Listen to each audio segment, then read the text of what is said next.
जाता है, कभी हिंदू का शमशान घाट बेच दिया जाता है, तो कभी मुस्लिमों का वक्फ बोर्ड का ज़मीन बेच दिया जा रहा है। मठ ऐसे ही बिका है, कब्रिस्तान ऐसे ही बिका है, शमशान घाट आपने बताया बिका, मस्जिद मंदिर की ज़मीन बिक रही है और सब भूमाफिया बेच रहे हैं। भूमाफिया का कोई धर्म नहीं इसमें। हम लोग जो हक की आवाज़ है उसको उठाते रहेंगे और हम लोग बैठते रहेंगे। 15 साल यहाँ बैठना पड़े, हम लोग 15 साल और बैठेंगे, लेकिन लड़ते कहीं ऊपर चले जाइए। बिल्कुल कोई बात नहीं है, ऊपर जाएंगे तो ऊपर हम अपना सर फख्र से ऊंचा तो कर सकते हैं कि हाँ हमने मजलूमों के लिए, कमज़ोरों के लिए लड़ा, किसी का बेच के तो खाया नहीं, अब बेचने वालों को तो समर्थन नहीं दिया।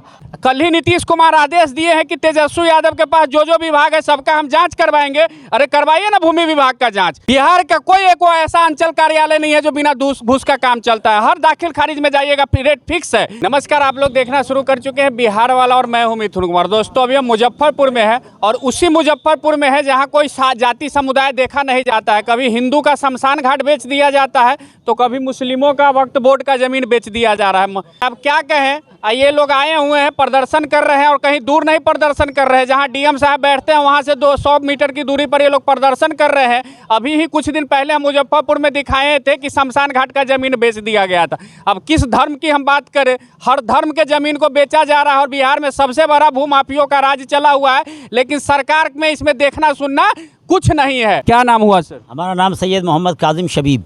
काहे बैठे हुए डीएम ऑफिस? एक तो हम क्या आपको बताएं क्यों बैठे, आपने सब बता ही दिया।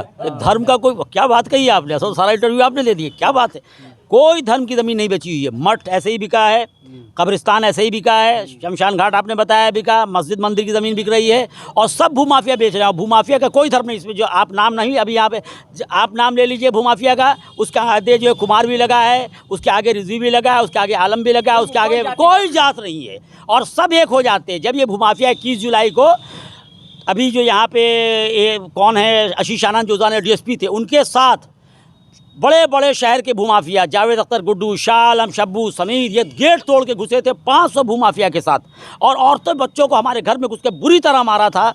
और पूरी किताब, हिंदुओं की किताब मेरे यहाँ है, मुसलमानों की किताब मेरे यहाँ है, शिया सुन्नी की किताब, ईसाई की किताब, गीता, रामायण, सही बुखारी, सही मुस्लिम, नहजुल बलागा, कुरान, हमारे इमामों की किताब, मौला अली की किताब, जम के सबको फेंका। सब ने मिलके, सारे धर्म के भूमाफिया, माने कोई नहीं देखा कि मुसलमान के धर्म का किताब है कि हिंदू के रामायण, सब मिलके लिखा। इसलिए कि इनको धर्म की किताब नहीं चाहिए, इनको चाहिए दौलत, माल, कोई इनके खिलाफ बोल ना सके, इनको अय्याशी चाहिए।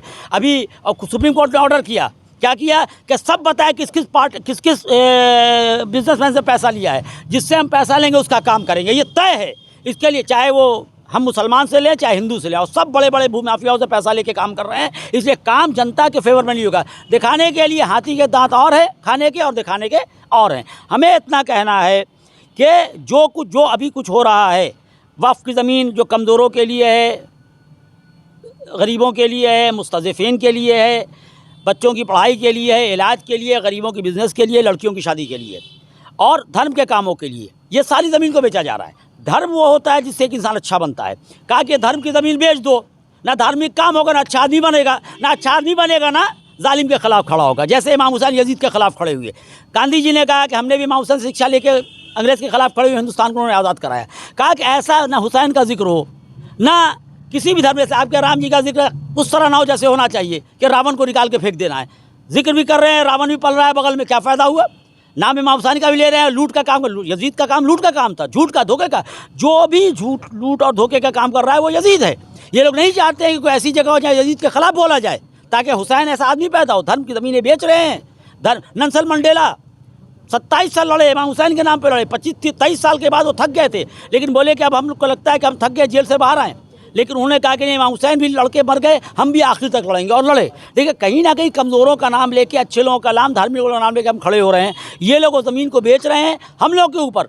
हमारे ऊपर 35 केस, 40 केस, चोरी, डकैती, लूट, चेन छीनना, आगे क्या क्या हम बता नहीं सकते। इनके ऊपर सैकड़ों केस, ताकि कोई खड़ा ना हो सके और इन जालिमों के ख़िलाफ़ बोल सके। अच्छे लोग हर जगह बुरे अच्छे हैं, मौलवी में अच्छा बुरा आदमी है, लेकिन क्या करते हैं ये कर ये रहे हैं कि कुछ सरकार के बुरे लोगों को मिला के, आपने बताया गौशाला का कागज़ फटा है, अंचल का कागज़ फटा है, वक्फ का कागज़ फटा है, टैंपरिंग है, साफ कागज़ बदले हुए, जो बहुत बड़ा ग्रॉस बने, बहुत बड़ा क्राइम है ये बर्ड साइज, ये माइक्रोस्कोपिक व्यू नहीं है, बर्ड साइज व्यू है। इतना से आप देख सकते हैं कितना, लेकिन जाइएगा आपको इतना दौड़ाएंगे। हम क्या कहें, ये तो भूमाफिया की बात कर रहे हैं और बिहार में भूमाफिया से लेकर राजनीतिक माफिया तक घूम रहे हैं, लेकिन गरीब जनता का सुनने वाला कोई नहीं है। अब हम किस सरकार की बात भी करें, वो सरकार जो 6 महीना इधर रहता है, वो सरकार 6 महीना इधर रहता है। अब 1 महीना मंत्री बनने में लग जाता है, 2 महीना उसका डेंटिंग पेंटिंग घर का होगा, लेकिन ज़मीन का देखने वाला कोई नहीं होता। अब किससे बिहार में हम बात करेंगे? लेकिन बिहार में तो अभी तुरंत सरकार बनना है, अभी तक कोई मंत्री भी नहीं ठीक से हो पाए हैं कि किसका कौन सा विभाग होगा।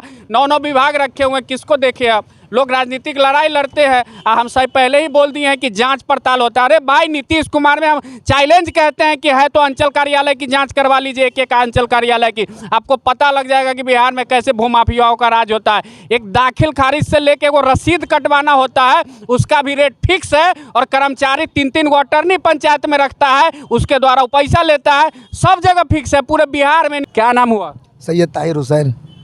क्या करिएगा? आपको लगता है कि डीएम ऑफिस के बाहर आने से, बैठने से आपको इंसाफ मिल जाएगा? देखिए, इंसाफ की उम्मीद तो बिल्कुल है और मिल भी सकता है। यहाँ से तो उम्मीद नहीं है कि मिलेगा, लेकिन हाँ, हम लोग ऊपर तक जहाँ तक मुमकिन हम लोग कोशिश कर रहे हैं कि जाएंगे, और इसके लिए आखिरी सांस तक हम लोग लड़ेंगे। 15 साल से तो लड़ रहे हैं, अब कितना 15 साल क्या 25 साल हो जाए, लेकिन हम लोग पीछे नहीं हटने वाले, हम लोग थकने वालों में नहीं है। 15 साल क्या 50 साल गुजर जाएगा, लेकिन वो थकेंगे नहीं। जो हक की आवाज़ है उसको हम लोग बुलंद करते रहेंगे। हम लोग जो हक की आवाज़ है उसको उठाते रहेंगे, और हम लोग बैठते रहेंगे। 15 साल यहाँ बैठना पड़े, हम लोग 15 साल और बैठेंगे। लेकिन लड़ते कहीं ऊपर चले जाइए। बिल्कुल कोई बात नहीं है, ऊपर जाएंगे तो ऊपर हम अपना सर फख्र से ऊंचा तो कर सकते हैं कि हाँ, हमने मजलूमों के लिए, कमज़ोरों के लिए लड़ा। किसी का बेच के तो खाया नहीं, अब बेचने वालों को तो समर्थन नहीं दिया। तो अब ये देखना है कि मुजफ्फरपुर के डीएम साहब हो चाहे सीओ साहब हो, इन लोग के साथ कौन इंसाफ करेगा। उम्मीद तो बड़ी कम है, कि 15 साल से लोग ये लोग लड़ रहे हैं और लड़ते रह रहे हैं। अब देखना है कि कौन इनके साथ खड़ा उतरता है और इनके ज़मीन के लिए इंसाफ करेगा। और मुजफ्फरपुर में मैं चैलेंज देता हूँ डीएम साहब को कि हम गए थे बगल के ही पंचायत में, जहाँ 100 परिवार हिंदू हमारे साथ थे, और वो लोग कह रहे थे कि हम जहाँ अपना दाह संस्कार करते हैं, जलाते हैं, वो ज़मीन को बेचा जा रहा है। तो हम किस धर्म की बात करें? न यहाँ हिंदू का ज़मीन बच रहा है, न मुसलमान का ज़मीन बच रहा है। तो धर्म वालों देख लो, तुम्हारा भी ज़मीन नहीं बच रहा है, न हिंदू का मुस्लिम का। तो यहाँ पे भूमाफियाओं का राज है। और मुजफ्फरपुर क्या, मुजफ्फरपुर तो आतंकियों का, भूमाफिया के लिए AK-47 चलता है। तो हम मुजफ्फरपुर की परिचय क्या दे भूमाफियाओं के लिए? जरूर वीडियो को शेयर कीजिए, और ऐसे लोग को इंसाफ मिलना चाहिए, चाहे वो शमशान घाट के लिए लड़ रहे हो, तो चाहे जो है सो सिया वक्त बोर्ड के लिए लड़ रहे हैं। तो सब आदमी को, बिहार को भूमाफियाओं से मुक्त होना चाहिए। जय बिहार, जय बिहारी।